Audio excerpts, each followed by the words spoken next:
Hello friends, welcome to study IQ. दोस्तों, मेरे यानी जतिन वर्मा के साथ अगले आधे घंटे में हम देखेंगे कि ये आरटीआई एक्ट में जो संशोधन को लेकर, रूल्स में जो संशोधन को लेकर हम इतनी डिबेट देख रहे हैं, चाहे वो पार्लियामेंट में हो, चाहे वो मेन स्ट्रीम प्रिंट मीडिया हो या इलेक्ट्रॉनिक मीडिया हो, उन सभी एवेन्यूज़ पे, फॉरम्स पे हम ये डिबेट देख रहे हैं कि इनको लेकर काफ़ी असहमति है एनजीओज के बीच में कि ये अमेंडमेंट्स क्यों लाई जा रही हैं आखिरकार, क्योंकि इनमें कुछ प्रावधान एनजीओज का या क्रिटिक्स का ऐसा कहना है जो कि टोटली अनडेमोक्रेटिक है। तो आइए एक नज़र डालते हैं कि ये विषय है क्या। दोस्तों, सबसे पहले देखिए, ये 31 मार्च 2017 को एक सर्कुलर अपलोड किया गया ministry of personnel public grievances की वेबसाइट पे, यानी कि अगर ब्रीफ में बोलें तो डीओपीटी की वेबसाइट पे ये सर्कुलर अपलोड हुआ जिसमें इन अमेंडमेंट्स का ब्यौरा है। अब अगर मुख्य बिंदुओं पे बात करें तो दो अमेंडमेंट्स हैं जिनको लेकर अहम आक्रोश एनजीओज के बीच में देखने को मिल रहा है। पहली अमेंडमेंट ये कहती है कि अगर कोई आरटीआई एप्लीकेंट की मृत्यु हो जाती है तो उसकी जो आरटीआई एप्लीकेशन है उसे वहीं पे क्लोज कर दिया जाएगा, उसे आगे फॉलो अप नहीं किया जाएगा, उसे उसके लॉजिकल कंक्लूजन तक, आखिरी एंड तक उसे फॉलो नहीं किया जाएगा। दूसरी अमेंडमेंट ये कहती है अगर कोई आरटीआई एप्लीकेंट यदि बीच में चाहे तो वो अपनी आरटीआई एप्लीकेशन को विड्रॉ कर सकता है या उसे बीच में अमेंड कर सकता है, चेंज कर सकता है। तो इन दो बिंदुओं पर ये आपत्ति जताई जा रही है कि ये बिंदु मिसयूज किए जा सकते हैं। जो वेस्टेड इंटरेस्ट है, जो कि आरटीआई एप्लीकेशन फाइल करने के चलते कटघरे में खड़े हो सकते हैं, भ्रष्टाचार या कोई और सरकारी कामकाज में इरेगुलरिटी के चलते, ये उन्हें बचाने के लिए ये प्रावधान लाए जा रहे हैं। ऐसा ओपोजिशन का, ऐसा क्रिटिक्स का, प्रिंट मीडिया में एडिटर्स का और एनजीओज का, ये सबका यही कहना है। तो उनका कहना है कि इतिहास में ऐसे कई घटनाएं हुई जिसके चलते ये आपत्ति जो वो जता रहे हैं वो प्रूव होती है। तो आइए एक नज़र डालते हैं इतिहास के उस काले पन्ने पर जिसके चलते हम ये कह सकते हैं कि हाँ, शायद उनकी ये आपत्ति जायज़ है।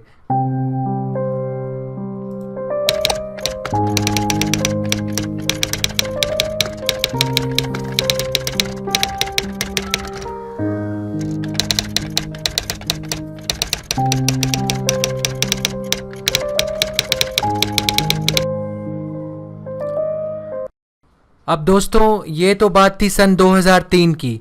आइए इतिहास से आगे बढ़ते हुए आज के उस पन्ने पे नज़र डालते हैं जो टाइम्स ऑफ इंडिया में अक्टूबर 20 2016 को अपीयर हुआ।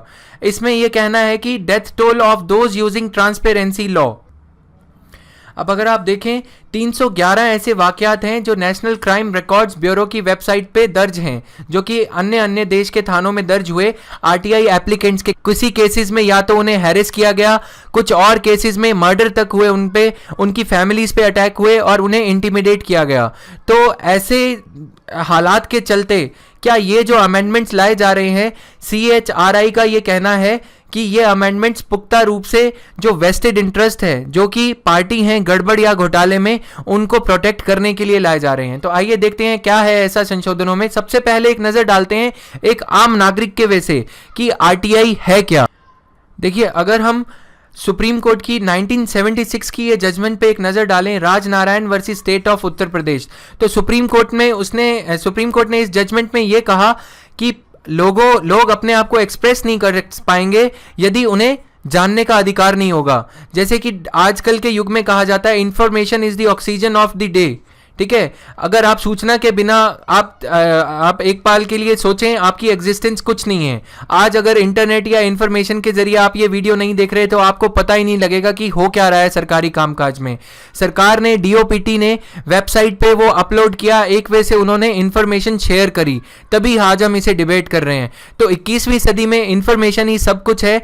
ये ध्यान में रखते हुए सुप्रीम कोर्ट ने 1976 में, दोस्तों, जबकि हमारा आरटीआई एक्ट 2005 में ये कानून बना है, तो 1976 में ही सुप्रीम कोर्ट ने ये कहा था कि ये एक मूल अधिकार है एक नागरिक का डेमोक्रेटिक कंट्री, इंडिया जैसी डेमोक्रेटिक कंट्री में। आर्टिकल 19 क्लॉज 1 याद रखिएगा। अब आगे चलते हैं कि क्या चेंजेस ऐसे लाए जा रहे हैं। The draft rules to permit the withdrawal of an appeal if an appellant makes a written request, कि ऐसे क्या कारण होंगे कि कोई एप्लीकेंट को अपनी ही दी हुई अर्जी अपनी मर्जी से दी हुई अर्जी उसे वापस लेनी पड़ेगी, या तो उसे प्रताड़ित किया जा रहा होगा या फिर वो कोई अब इंटरेस्टेड नहीं है उस डिस्प्यूट में या उस मुद्दे में। तो ऐसा पहले हालात में ही ये देखा जाएगा कि पहला कारण ही ज़्यादा इस पे अप्लाई होता है कि मान लीजिए कोई कॉन्ट्रैक्टर है जिसने कोई सड़क बनाई, ठीक है, अगर वो सड़क में उसने गड़बड़ घोटाला करा है तो पहले क्या था कि अगर एक बार आपने आरटीआई एप्लीकेशन फाइल कर दी तो जब तक वो आरटीआई एप्लीकेशन अपने लॉजिकल एंड तक, अपने जहां तक उसकी जर्नी है, second appeal, first appeal, CIC तक पहुंचकर जब तक वो वापस नहीं आ जाती करप्शन का या किसी गड़बड़ घोटाले का, इरेगुलरिटी का खुलासा किए, तब तक वो आगे तक चलती रहेगी। लेकिन अब क्या किया गया है कि एप्लीकेंट उसे वापस लेने में उसे केपेबल बना दिया गया है। तो ये बनाने की मतलब मंशा क्या है पीछे, अगर आप जानेंगे तो बेहतर समझ पाएंगे, क्रिटिकली इसे इवैल्यूएट कर पाएंगे कि मंशा क्या हो सकती है। या तो ये कॉन्ट्रैक्टर जिसका गड़बड़ घोटाला नज़र में आ जाएगा, मीडिया में आ जाएगा, या तो ये उसको बेनिफिट देने के लिए कही गई है, या ये आरटीआई एप्लीकेंट को बेनिफिट पहुंचाने के लिए करी गई है। अब इसमें आरटीआई एप्लीकेंट का क्या बेनिफिट होगा ये समझना, एडिटोरियल हमने कई पढ़े, मैंने ये बनाने से पहले वीडियो, और भी कई वेबसाइट्स पे देखा, CHRI की वेबसाइट पे देखा, वहाँ पे मुझे ऐसा कुछ नहीं मिला कि जो एप्लीकेंट किन कारणों से विड्रॉ करेगा। एप्लीकेंट तो उसे बढ़ाना चाहेगा जब तक कि उसका खर्चा ना हो रहा हो। खर्चा किन रूपों में होता है, यदि हम कोर्ट कचहरी में देखें तो कोई एडवोकेट यदि कोई हायर करता है तो वहाँ पे एडवोकेट चाहिए, लेकिन आरटीआई की पूरी प्रणाली में कहीं पे एडवोकेट नहीं चाहिए, कहीं कुछ फीस नहीं लगती। इवन की टेली कॉन्फ्रेंसिंग के जरिए भी आपको ट्रैवल करने की नीड नहीं है, टेली कॉन्फ्रेंसिंग के जरिए आप अपनी अपील में पहुंच सकते हैं, ठीक है। तो ऐसे हालात में ये इसका बेनिफिट सीधा सीधा कॉन्ट्रैक्टर्स या जो वेस्टेड इंटरेस्ट जिसे बोलते हैं अंग्रेजी में, उनको पहुंचाने की ही मंशा लगती है यहाँ पे। सेकंड चीज, pending appeal proceedings will come to an end automatically with the death of an appellant. यदि मैंने आज कोई अपील फाइल करी और उसका मान लो कि मुझे कोई प्रताड़ित कर रहा है, कोई कॉन्ट्रैक्टर जिसने कोई सरकारी बिल्डिंग बनाई, आदर्श सोसाइटी बनाई, या फिर जैसे सत्येंद्र दुबे जी का केस हमने देखा जो कि करप्शन की बलि चढ़ गए, उन्होंने NHAI के घोटाले के लिए इस हद तक अपने केस को परस्यू किया कि उन्होंने प्रधानमंत्री, जो उस समय के प्रधानमंत्री माननीय अटल बिहारी वाजपेयी जी थे, उनको तक चिट्ठी लिख डाली कि NHAI में मुझे कुछ घोटाला लगता है। तो अगर मौत होने पे उनकी कंप्लेंट को क्लोज कर दिया जाएगा, मेरी मौत होने पे अगर मैंने कुछ आरटीआई एप्लीकेशन फाइल करी है, अगर मान लो कि मुझे कोई कॉन्ट्रैक्टर एलिमिनेट करवा देता है, तो क्या मेरी कंप्लेंट क्लोज हो जानी चाहिए? आइए इस विषय पे नजर डालते हैं सुप्रीम कोर्ट का क्या कहना था। देखिए, सुप्रीम कोर्ट ने हाल ही में नमित शर्मा जजमेंट में, यूनियन ऑफ इंडिया 2013 की ये जजमेंट है, उसमें सुप्रीम कोर्ट ने ये कहा कि आरटीआई अपील्स को, जो सिविल कोर्ट्स में जो डिस्प्यूट्स होती हैं दो आदमियों के बीच में, जैसे कि एक जो व्यक्ति है वो दूसरे व्यक्ति से प्रॉपर्टी, जमीन जायदाद के मुद्दे में लड़ रहा है, अगर उनमें से किसी पार्टी की डिस्प्यूट के दौरान मौत हो जाती है तब तो कोई कंप्लेंट क्लोज होती है। ऐसा सिविल या क्रिमिनल केसेस में देखा जाता है। लेकिन आरटीआई एप्लीकेशन, किसी आरटीआई एप्लीकेंट की मौत होने पे क्लोज हो जाएगी, ऐसा आरटीआई एक्ट पे अप्लाई नहीं होना चाहिए, ये सुप्रीम कोर्ट का कहना। तो उसके बावजूद भी ये अमेंडमेंट डीओपीटी की वेबसाइट पे डाला गया है। ये भी एक आपत्तिजनक विषय है एनजीओज के लिए और क्रिटिक्स के लिए, एडिटर्स जो इस विषय में लिख रहे हैं न्यूज़पेपर्स में बढ़ चढ़ के। तो ये एक विषय आपको ध्यान देना होगा कि सुप्रीम कोर्ट की ये जजमेंट याद रखिएगा पेपर्स में साइट करने के लिए, क्योंकि ये एक अहम मुद्दा है। 2012 में भी यूपीए की सरकार ने ये पहल करी थी अमेंडमेंट्स लाने की, लेकिन एनजीओज के दबाव के चलते उन्हें वापस ले लिया गया था। अब दोस्तों युक्त करते हैं एक और प्रावधान जो आरटीआई में दिया गया है, जिसे कि चीफ इंफॉर्मेशन कमिश्नर्स, जो कि समय समय पर बदलते रहे 10 सालों के इस समय में, उन्होंने बार बार सरकारी विभागों को ये गुहार, ये फटकार, ये अपील करी कि ये ऑर्डर्स, ये डायरेक्टिव्स दिए कि आप अपनी वेबसाइट्स पे या अपने नोटिस बोर्ड्स पे इंफॉर्मेशन को प्रोएक्टिवली, बिना सिटीजन के मांगे, अपनी खुद से, अपने आप से उसे अपलोड करें, अपनी वेबसाइट्स को अपडेट करें। जो भी आप कोई भी ट्रांजैक्शन कर रहे हैं, कोई कॉन्ट्रैक्ट साइन कर रहे हैं, उसकी डिटेल पब्लिक के पास में होनी चाहिए बिना पब्लिक के मांगे। क्योंकि अगर हम इसके नाम पे नज़र डालें, नाम है राइट टू इन्फॉर्मेशन, तो ये मेरा अधिकार है। इसके लिए मुझे पिलर टू पोस्ट भागने की ज़रूरत नहीं पड़नी चाहिए। मैं इन्फॉर्मेशन मांगने भी क्यों जाऊं? आज के युग में समय की अगर हम वैल्यू देखें तो किसी सिटीज़न के पास में इतना समय नहीं है। तो इन्फॉर्मेशन एक क्लिक ऑफ द माउस पे, माउस का बटन दबाते ही हमारे पास पूरी सूचना उपलब्ध होनी चाहिए। आज की 21वीं सदी का ये एक राइट डेमोक्रेटिक कंट्रीज सब अपने अपने नागरिकों को दे रही हैं। तो ये एक चीज़ है। ऐसे विषय में अगर हम देखें, जैसे कि यूपीएससी की वेबसाइट पे हम देखें तो काफ़ी पारदर्शिता से सारी डिटेल वहाँ पे अपलोड करी जाती है। और भी कई अच्छे स्टेट पब्लिक सर्विस कमीशन हैं जहाँ पे ये सब होता है। लेकिन क्या सभी स्टेट पब्लिक सर्विस कमीशन में ऐसा होता है? तो अगर हम ये जवाब का आंसर देना चाहें, सभी स्टेट पब्लिक सर्विस कमीशंस में अगर पारदर्शिता होती तो शायद व्यापम स्कैम, जो कि रिक्रूटमेंट में सबसे बड़ा घोटाला माना जाता है, वो शायद आज नहीं होता। दोस्तों आगे रुक करते हैं अब विसल ब्लोअर्स प्रोटेक्शन एक्ट। अब देखिए ये विसल ब्लोअर्स प्रोटेक्शन एक्ट है क्या? अगर इसका हम हिंदी में अनुवाद देखें तो सीटी बजाने, जो भी सीटी कोई बजाएगा उसको प्रोटेक्शन दी जाएगी। ये सीटी कहाँ बजानी है? कोई बस या किसी और जगह पे नहीं बजानी है। ये सीटी एक्चुअली वो है, कोई करप्शन या सरकारी कामकाज में इर्रेगुलरिटी, खामी को पकड़ने के लिए यदि कोई आदमी उसका खुलासा करता है, चाहे वो सरकारी विभाग से हो, तो उससे प्रोटेक्शन दी जाएगी और उसकी आइडेंटिटी यानी उसकी पहचान को छुपाकर सीक्रेट रखा जाएगा, ताकि उसे जो आदमी, जो वेस्टेड इंटरेस्ट हैं, जो भी सरकारी अफसर उस घोटाले के भागीदार हैं, वो उसे विक्टिमाइज ना कर पाएं, उसको प्रताड़ित ना कर पाएं, उसे परेशान ना कर पाएं, उसके परिवार को कोई जान माल का नुकसान ना पहुंचा पाएं। ये 179th लॉ कमीशन ने ये रिकमेंडेशन दिया था 2001 में। अब अगर हम देखें 2003 में सत्येंद्र दुबे जी की, जो कि शहीद हुए देश के नाम पे, उनकी डेथ हुई। अब अगर इस पे सही समय पर कोई कदम उठाया गया होता तो शायद ये एक्ट पास हो जाता और शायद उन्हें अपनी जान देने की आवश्यकता नहीं पड़ती। दोस्तों अब एक रिकमेंडेशन की बात यह है।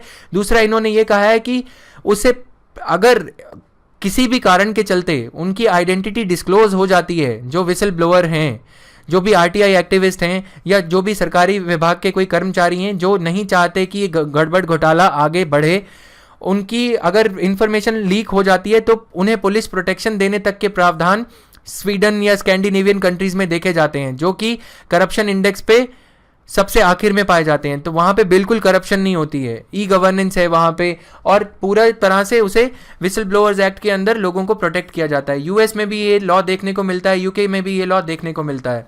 लेकिन हमारी कंट्री में इसे 2014 में एक सरकार ने इंट्रोड्यूस किया एक हाउस में, लेकिन वो भी जाने से ठीक 4-3 महीने पहले, फरवरी 2014 में यूपीए सरकार ने इसे इंट्रोड्यूस किया। फिर नई सरकार आई, उसने भी इसे ठंडे बस्ते में डाल दिया। तो अभी तक इस पर कोई कार्रवाई नहीं की जा रही है। अब अगर हम देखें विसल ब्लोअर्स एक्ट, इसे दोस्तों ट्रांसपेरेंसी एजेंडा कहा जाता है। देखिए 3 लॉज हैं ये, लोकपाल बिल, और आप ये विसल ब्लोअर्स प्रोटेक्शन बिल ले लीजिए, और आरटीआई ले लीजिए। आरटीआई में यदि कोई एप्लीकेशन फाइल करके गड़बड़ घोटाला पब्लिक की नज़र में लेके आता है, तो जब तक विसल ब्लोअर्स एक्ट नहीं होगा, प्रोटेक्शन एक्ट नहीं होगा, तो आरटीआई एक्टिविस्ट ये सूली चढ़ते रहेंगे, ये अपनी शहीदी देते रहेंगे, क्योंकि इनको प्रोटेक्ट करने वाला कोई नहीं होगा। अभी आगे एक नज़र डालेंगे हम इस विषय पे भी। और जब तक लोकपाल नहीं होगा तब तक ये खुलासे, ये जांच सही रूप से हो पाएगी या नहीं हो पाएगी। अब अगर हम देखें व्यापम स्कैम की जो जांच है वो भी ढीली पड़ चुकी है। तो अगर ये लोकपाल होता यहाँ पे तो शायद ये जांच चल रही होती। तो इसे ट्रांसपेरेंसी एजेंडा कहते हैं इन तीनों लॉज को। अगर कोई क्वेश्चन आप लिख रहे हैं तो इन तीनों लॉज को आप उसमें इंक्लूड कर सकते हैं। अगर ये लॉज एज अ सेट आएंगी तो ही ये ज़्यादा कारगर साबित होंगी। अगर एक एक्ट को आप अकेले छोड़ दोगे आरटीआई को कि वो पारदर्शिता लेके आएगा सरकारी प्रणाली में, तो हम देख रहे हैं कि आरटीआई एक्टिविस्ट दिन ब दिन सूली चढ़ते जा रहे हैं, इस करप्शन की भेंट चढ़ते जा रहे हैं। ये देखिए ये व्यापम स्कैम के जो एक्टिविस्ट हैं, आशीष चतुर्वेदी इनका नाम है। तो ये साइकिल पे इनको सिक्योरिटी पुख्ता कराई गई है, कोर्ट के आदेश पे सिक्योरिटी इन्हें मुहैया कराई गई है, लेकिन उसके बावजूद भी इन पे हमले होते रहते हैं। 27 फरवरी को हाल ही में इनके ऊपर हमला हुआ। 28 फरवरी को इनकी बहन की शादी थी, तो इनको साइकिल पे एक पुलिस मतलब कांस्टेबल की सुरक्षा में इन्हें ट्रेवल करना होता है कोर्ट में, और इन पे कई बार जानलेवा हमले हो चुके हैं, इनके परिवार तक को प्रताड़ित किया जा चुका है। तो ये व्यापम स्कैम के आरटीआई एक्टिविस्ट हैं, आप इनका नाम अपने नोट्स में कहीं पे नोट कर सकते हैं अगर चाहें तो। ये था, अगर प्रपोज्ड रूल लॉ बन जाता है सेंटर लेवल पे तो हमें ये ध्यान कि वो स्टेट लेवल पे भी, सारे स्टेट्स के अलग अलग आरटीआई के एक्ट्स हैं, तो वो स्टेट लेवल्स पे भी ये लागू सारे स्टेट्स इम्प्लीमेंट कर देंगे। तो ऐसा होने से हमें रोकने की सख्त ज़रूरत है दोस्तों। तो ये कैसे रुकेगा? डिबेट के ज़रिए रुकेगा। डिबेट करने के लिए हम सिर्फ अखबार पढ़ सकते हैं, अखबारों के नीचे कमेंट दे सकते हैं। गूगल के ज़माने में ये सुविधा हमें उपलब्ध है कि हमारे कमेंट्स मॉनिटर किए जाते हैं कहीं ना कहीं। तो ये एक चीज़ है। अभी के लिए हमारा उद्देश्य है एग्ज़ाम क्लियर करना। एग्ज़ाम के पॉइंट ऑफ व्यू से मुझे लगता है कि आई हैव गिवन यू यहाँ पे सफिशिएंट पॉइंट हमने डिस्कस किए हैं। विसल ब्लोअर्स प्रोटेक्शन एक्ट 2011 का इंट्रोड्यूस हुआ है। ये 2014 में इसे पास करने की कोशिश करी गई, लेकिन नई सरकार आने के बाद ये अभी ठंडे बस्ते में पड़ा है। तो फ्रेंड्स, क्लोज करते टाइम यही कहना चाहूँगा कि बिना इमोशनल हुए हमें सिर्फ अपने एग्ज़ाम की तैयारी करनी है अभी, और उसके अलावा हमें कोई इमोशनल इसमें नहीं होना है। अब ये अपॉर्चुनिटी लूँगा गालिब के इस कोट से इसे क्लोज करने की कि दे मुझको भी शिकायत की इजाज़त है सितमगर, कुछ तुझको भी मज़ा मेरे आज़ार में आए। तो आई होप कि आपको इसका मतलब समझ में आ गया होगा। And thanks for watching, have a nice time ahead.